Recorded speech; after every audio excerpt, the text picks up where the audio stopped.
আসসালামু আলাইকুম, আশা করি আপনারা সবাই অনেক ভালো আছেন। স্ন্যাপড্রাগনের 695 প্রসেসর দিয়ে 120Hz রিফ্রেশ রেট সহ 50 মেগাপিক্সেলের ট্রিপল রিয়ার ক্যামেরা সেটআপ সহ বাংলাদেশ মার্কেটে এসে বলল ভিভোর অন্যতম সেরা একটি ফোন ভিভো T1 মোবাইলটি।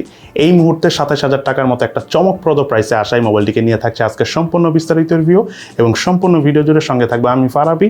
আপনারা দেখছেন প্রযুক্তি। চলুন তাহলে শুরু করি।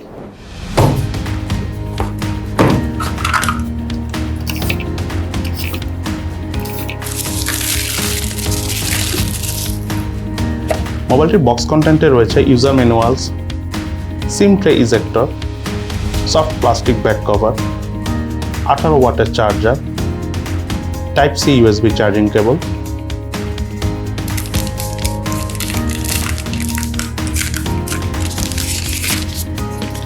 এবং ভিভো T1 মোবাইলটি।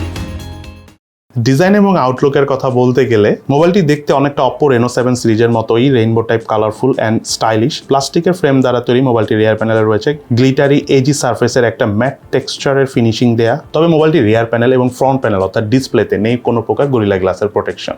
সেই সাথে রিয়ার প্যানেলের ক্যামেরা হাউজে রয়েছে 50 মেগাপিক্সেলের মেইন ক্যামেরা সহ ট্রিপল ক্যামেরা সেটআপ। আমার হাতে থাকা এই মোবাইলটি কালার ভেরিয়েন্টের নাম হলো রেইনবো ফ্যান্টাসি। এই মোবাইলটির আরও একটি কালার ভেরিয়েন্ট রয়েছে, সেটার নাম হলো স্টারলাইট ব্ল্যাক। মোবাইলটির ইনহ্যান্ড ফিলের কথা বলতে গেলে 6.58 ইঞ্চি ডিসপ্লে সহ এই মোবাইলটির থিকনেস হলো 8.25 মিলিমিটার এবং ওয়েট হলো 187 গ্রামস। ওভারঅল বেশ স্লিম অ্যান্ড স্ট্যান্ডার্ড সাইজের এই মোবাইলটি সিঙ্গেল হ্যান্ডে বেশ কমফোর্টেবল ভাবে ইউজ করা যায়। বাটন এবং পোর্টসের কথা বলতে গেলে মোবাইলটির রাইট সাইডে রয়েছে ভলিউম রকার এবং পাওয়ার বাটন, এবং এই পাওয়ার বাটনটি সাইড মাউন্টেড ফিঙ্গারপ্রিন্ট স্ক্যানার হিসেবে কাজ করে। মোবাইলটির লেফট সাইডে কিছু নেই। মোবাইলটির উপর অংশে রয়েছে নয়েজ ক্যান্সেলেশন মাইক এবং সিম কার্ড ট্রে, যাতে দুটি সিম কার্ডের পাশাপাশি ডেডিকেটেড ভাবে মেমোরি কার্ড ইউজ করার অপশন রয়েছে। মোবাইলটির নিচের অংশে রয়েছে main speaker, primary mic, USB type C charging port এবং 3.5mm হেডফোন জ্যাকের পোর্ট। এই মোবাইলটিতে থাকা সাইড মাউন্টেড ফিঙ্গারপ্রিন্ট স্ক্যানারটি যথেষ্ট ফাস্ট এবং স্মুথ ভাবে কাজ করে। ইভেন আর যদি একটু ভেজা থাকে বা একটু ঘেমেও যায়, তারপরেও খুব ইজিলি ফিঙ্গারপ্রিন্টটি ডিটেক্ট করে মোবাইলটি আনলক করে ফেলছিল। সেই সাথে মোবাইলে থাকা ফেস আনলক সিস্টেমটাও বেশ ফাস্ট এবং স্মুথ ভাবে কাজ করে। এছাড়া মোবাইলটিতে ইম্পর্টেন্ট প্রায় সব ধরনের সেন্সরসও রয়েছে।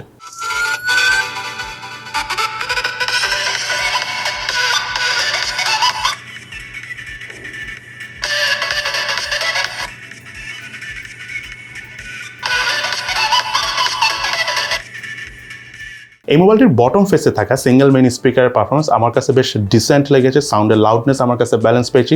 তার পাশাপাশি সাউন্ডের ক্রিসপিনেস বলেন, 100% ভলিউম দেওয়া আমরা এই মোবাইলটার সাউন্ড থেকে কোনো প্রকার ডিস্টরশন পাইনি। ওভারঅল প্রাইস বিবেচনায় এই মোবাইলটার sound performance as a single speaker হিসেবে আমার কাছে বেশ ভালোই লেগেছে। অপারেটিং সিস্টেম হিসেবে মোবাইলটিতে রয়েছে Android 12 ভার্সন। ইউআই হিসাবে মোবাইলটিতে রয়েছে ফান্টাচ OS 12। সেই সাথে মোবাইলটিতে 4GB ভার্চুয়াল র্যামও রয়েছে। এই মোবাইলটিতে রয়েছিল 6.58 ইঞ্চি সাইজের IPS LCD প্যানেলের ডিসপ্লে। তার পাশাপাশি মোবাইলটিতে রয়েছে 120Hz refresh rate. Full HD plus রেজলিউশনের মোবাইলটি ডিসপ্লের স্পেসিফিকেশন হলো 2408x1080 pixel. Display pixel density হলো 401 ppi।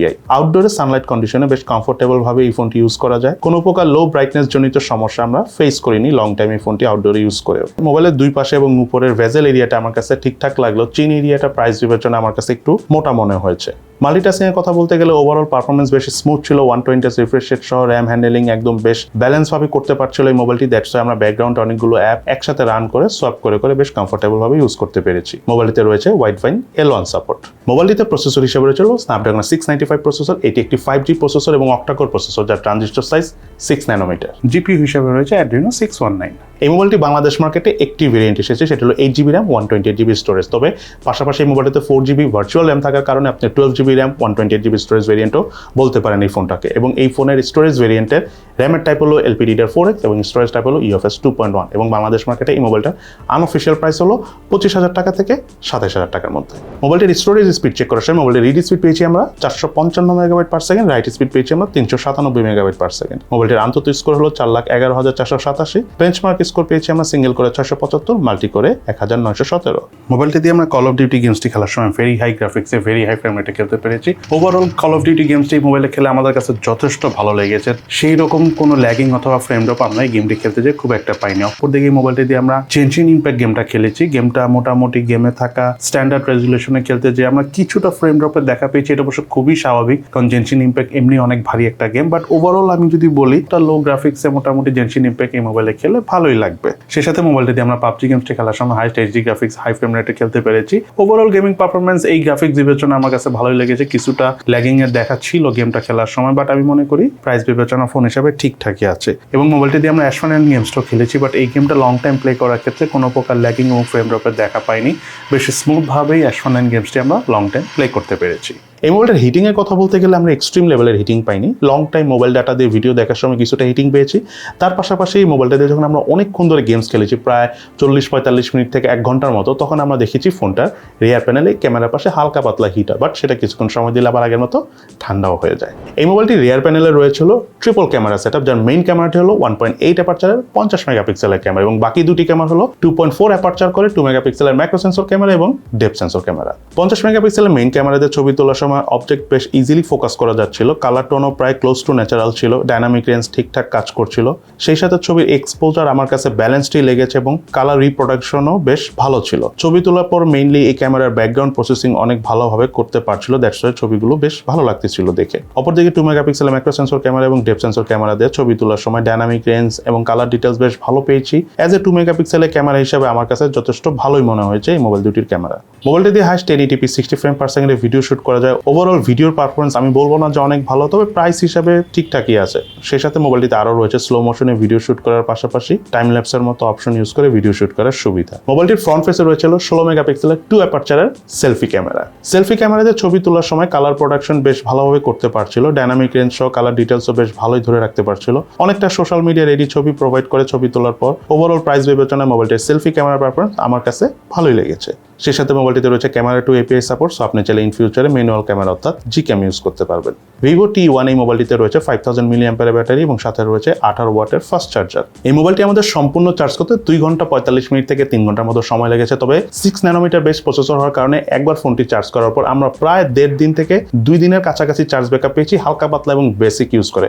অপরদিকে হেভি গেমিং বলেন, মাল্টিমিডিয়া কনজাম্পশন বলেন বা মোটামুটি রাফ অ্যান্ড টাফ ইউজ করে স্ক্রিন অন টাইম পেয়েছি আমরা প্রায় 5 থেকে 5.5 ঘন্টা অর্থাৎ 6 ঘন্টার মতো। এই মোবাইলটিতে রয়েছিল 5G সাপোর্ট, তার পাশাপাশি ওয়াইফাই 2.4 GHz এবং 5 GHz দুটোই সাপোর্ট করে, এবং সেই সাথে মোবাইলটিতে রয়েছে বিল্ট ইন FM রেডিও। এবার চলুন আমরা জেনে নিই এই মোবাইলের কি ল্যাকিংস অর্থাৎ দুর্বলতা রয়েছে এবং তার পাশাপাশি এই মোবাইলের কি বেস্ট সাইড অর্থাৎ ভালো দিক রয়েছে। প্রথমে চলুন আমরা জেনে নিই এই মোবাইলের কি ল্যাকিংস অর্থাৎ দুর্বলতা রয়েছে। এই মোবাইলটার নাম্বার 1 ল্যাকিংস হলো এই মোবাইলটার ডিসপ্লেতে এবং রিয়ার প্যানেলে কোনো প্রকার গরিলা গ্লাসের প্রোটেকশন নেই। আমি মনে করি প্রাইস বিবেচনায় এই ফোনটার ডিসপ্লেতে অ্যাটলিস্ট একটা গরিলা গ্লাসের প্রোটেকশন থাকা উচিত ছিল। দেন সেকেন্ড, এই ফোনটার সাথে 18 ওয়াটের ফাস্ট চার্জার দেওয়া রয়েছে, যেটা অবশ্যই অনেক ভালো, বাট এটার সাথে 33 ওয়াটের ফাস্ট চার্জার দিলে বেশি ভালো হতো, যেহেতু এটা একটা মিড রেঞ্জ অর্থাৎ 25 থেকে 30 হাজার টাকা রেঞ্জের একটা ফোন।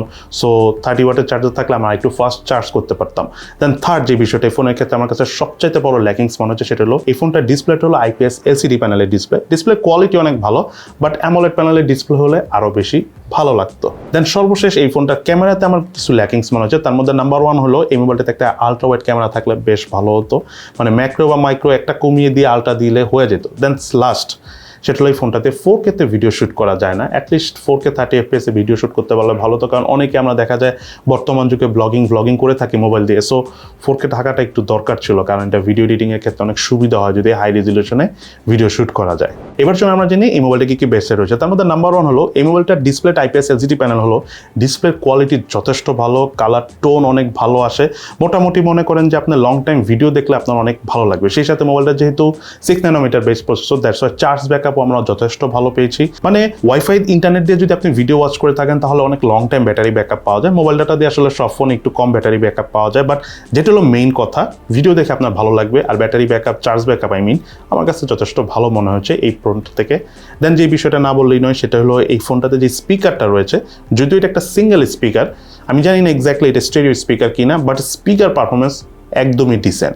সেই সাথে মোবাইলটার ক্যামেরা পারফরমেন্স আমি মনে করি 50 মেগাপিক্সেলের রিয়ার ক্যামেরা হিসাবে খুবই ভালো। মেইনলি এই ফোনটার ক্যামেরা ব্যাকগ্রাউন্ড যে প্রসেসিংটা রয়েছে সেটা অনেক ভালো, দ্যাটস ওয়াই দেখা যায় ছবি তোলার পর আমরা বেশ ভালো ছবি পাচ্ছি, মানে ওভারঅল আপনার কাছে ছবি তুলে মোটামুটি একটা স্যাটিসফ্যাকশন কাজ করবে।